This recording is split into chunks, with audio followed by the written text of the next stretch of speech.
Welcome back to my YouTube channel. Guys, आज मैं आप सभी लोगों के सामने लेकर आई हूँ पार्ट 4, जो कि है हमारी जो सीरीज़ चल रही है all idioms and phrases which have been asked in SSC examination from letter B, which are starting from letter B. तो मैं पहले 3 पार्ट करवा चुकी हूँ, आज ये 4th पार्ट है और टोटल मैंने सारा कलेक्शन करके 90 इडियम्स आपके लिए कलेक्ट की है, जो कि बी लेटर से अभी तक पूछी गई है। काफ़ी ज़्यादा पॉसिबिलिटीज़ है कि ऑब्वियसली आपके मोर देन 75% इन्हीं में से आ जाएगी। कुछ इधर उधर भले ही हो सकता है और वो अगर होगा तो सबके लिए टफ होगा। तो guys, without further ado, let's get started. Now guys, the first one here is blessing in disguise. तो सबसे पहले हम इसका हिंदी मीनिंग जान लेते हैं कि जो हमें शुरुआत में तो काफ़ी थोड़ा कष्टदायी इस तरीके से लगे, लेकिन लास्ट में जाके उसके रिजल्ट्स काफ़ी पॉजिटिव आए, सकारात्मक आए। तो ब्लेसिंग इन डिस्गाइज मतलब कि छुपी हुई थी, जो ब्लेसिंग थी एक्चुअली वो छुपी हुई थी। जैसे कई बार हमें कहा भी जाता है कि भाई अगर ऐसा नहीं हुआ तो may be God has plan something good for you, तो या फिर बेटर फॉर यू। तो जैसे होता है ना कि एक तरीके से वो चीज़ हमें नहीं मिलने के पीछे एक अच्छी चीज़ छुपी हुई थी, इस तरीके से। तो ब्लेसिंग थी उस डिस्गाइज के अंदर। तो इसको जैसे मैंने यहाँ पर लिखा भी है, which seems problematic at start but have positive outcomes, तो उस चीज़ को हम कहेंगे blessing in disguise. Now guys, the next word is blind to. Blind to का मतलब होता है एक तरीके से आप जिसे कहते हैं ना अनदेखा, नेग्लिजेंट। तो भाई एक तरीके से कि भाई हमको जैसे किसी को इग्नोर करना होता है, तो हमने उसको देख के भी अनदेखा कर दिया, तो उस चीज़ को हम कहेंगे ब्लाइंड टू। कि एक तरीके से हम उसके लिए ब्लाइंड हो गए, कि भाई उसके लिए ब्लाइंड टू, उसके लिए ब्लाइंड, उसके लिए अंधे हो गए। हमने ध्यान नहीं दिया कि वो है, एक्चुअली हमने देखा, हमने नोट किया, बट हमने इसको इग्नोर कर दिया, हमने उसको नेग्लेक्ट कर दिया। तो blind to is negligent. Now guys, the next idiom is blink of an eye. Obviously आप इमेजिन कीजिए, आपके आई को ब्लिंक होने में, झपकने में कितना समय लगता है? ऑब्वियसली एक मोमेंट। तो ब्लिंक ऑफ एन आई का डायरेक्टली आप इसमें से आपने इन वर्ड्स को तोड़ा, इसका मतलब निकाला, और ब्लिंक ऑफ एन आई मतलब in a moment. Now guys, the next idiom is blow by blow. Blow by blow को जैसे हम बिल्कुल इसको ट्रांसलेट करें कि भाई हवा का झोंका, फिर एक और, फिर एक और, मतलब एक के बाद एक हो रहा है ना, एक के बाद एक काम हो रहा है, तो इसका सिंपल मीनिंग निकल रहा है 1 बाय 1।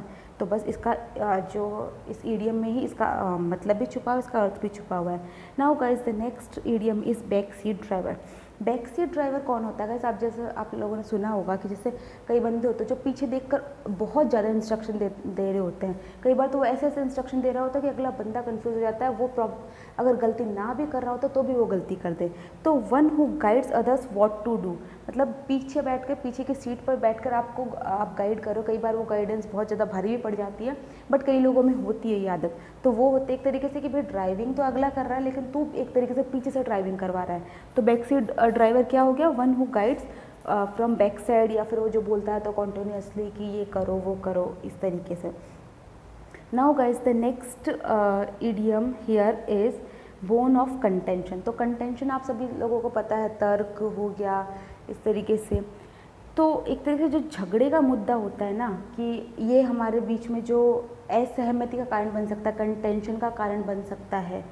तो बोन ऑफ कंटेंशन, ये जो हड्डी है वो ही झगड़े का कारण है। तो रीज़न फॉर फाइट और quarrel will be bone of contention.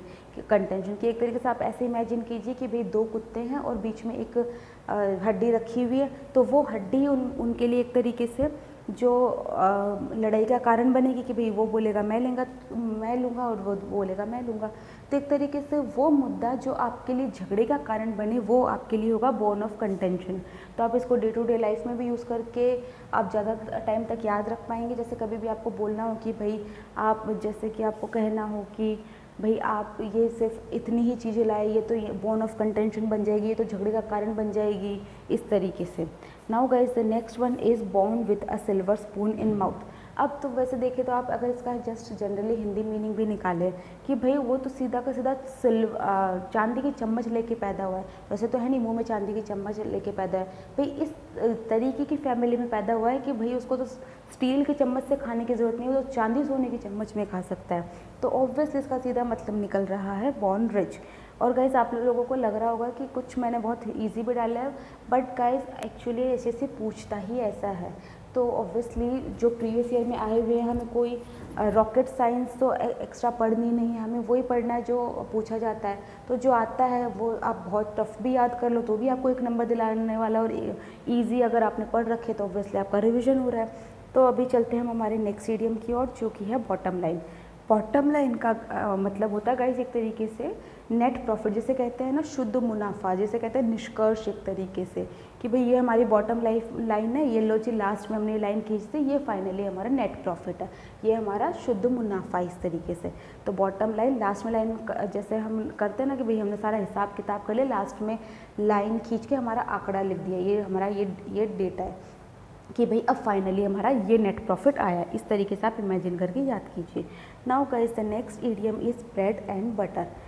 अब ब्रेड एंड बटर क्या होता है, एक तरीके से आप इमेजिन कीजिए कि नॉर्मल लोग हैं तो उन लोगों के लिए ब्रेड एंड बटर एक तरीके से जो खाने पीने की चीज़ है वो ही ऐसा मुद्दा है जो सबसे ज़्यादा मैटर करता है। भाई जब वो जैसे कहते हैं ना कि भूखे पेट तो भजन भी नहीं होते, तो और तो चीज़ें होगी ही क्या।